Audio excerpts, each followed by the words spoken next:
नारी शक्ति वंदन अधिनियम, इसके माध्यम से हमारा लोकतंत्र और मजबूत होगा।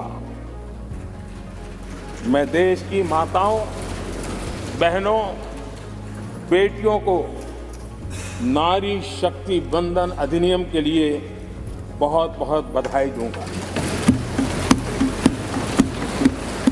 महिला आरक्षण बिल लोकसभा में पेश हो चुका है। अगर बिल पास होता है तो करीब 3 दशकों के संघर्ष के बाद संसद और राज्य विधानसभाओं में महिलाओं को 33% आरक्षण का रास्ता खुलने वाला है।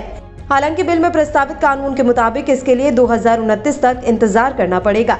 विधेयक के कानून बनने के बाद पहले परिसीमन होगा, इसके बाद ही महिला आरक्षण कोटा लागू किया जा सकता है। गौरतलब है कि परिसीमन अगली जनगणना के बाद ही होगा और जनगणना 2027 में होने के आसार है। 2002 में संशोधित अनुच्छेद 82 के मुताबिक परिसीमन प्रक्रिया 2026 के बाद हुई पहली जनगणना के आधार पर ही की जा सकती है।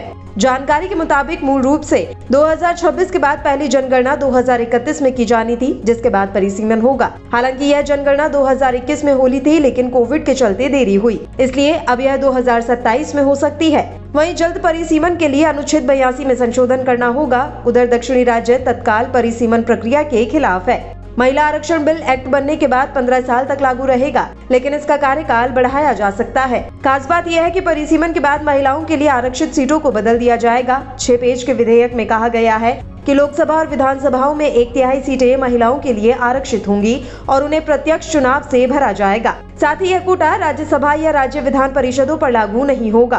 कोटे के भीतर 1/3 सीटें अनुसूचित जातियों और अनुसूचित जनजातियों के लिए होंगी। विधेयक में ओबीसी के लिए आरक्षण शामिल नहीं है, क्योंकि विधायिका के लिए ऐसा प्रावधान मौजूद नहीं है। यह वह मांग थी जिसे लेकर समाजवादी पार्टी और राष्ट्रीय जनता दल जैसे दलों ने दशकों तक महिला कोटा विधेयक का विरोध किया। यह विधेयक 2010 में तैयार किए गए महिला आरक्षण विधेयक के समान है। जब मनमोहन सिंह के नेतृत्व वाली कांग्रेस सरकार सत्ता में थी, नए बिल में एंग्लो इंडियन समुदाय के लिए कोटा लाने के लिए केवल 2 संशोधनों को हटा दिया गया। विधेयक में कहा गया है कि महिला कोटा विधेयक के प्रावधान निर्वाचन क्षेत्रों के परिसीमन या पुनर्निर्धारण के बाद प्रभावी होंगे। प्रभावी रूप से नया विधेयक एक सक्षम प्रावधान है, एक कदम आगे है, लेकिन परिसीमन अधिनियम के लिए एक अलग विधेयक और अधिसूचना की जरूरत होगी। विधेयक में कहा गया है कि अनुच्छेद 239 से 330A, 332A के प्रावधानों के अधीन रहते हुए लोकसभा, किसी राज्य की विधानसभा और राष्ट्रीय राजधानी क्षेत्र दिल्ली की विधानसभा में महिलाओं के लिए आरक्षित सीटें उस तारीख तक जारी रहेंगी जो संसद कानून द्वारा निर्धारित करे।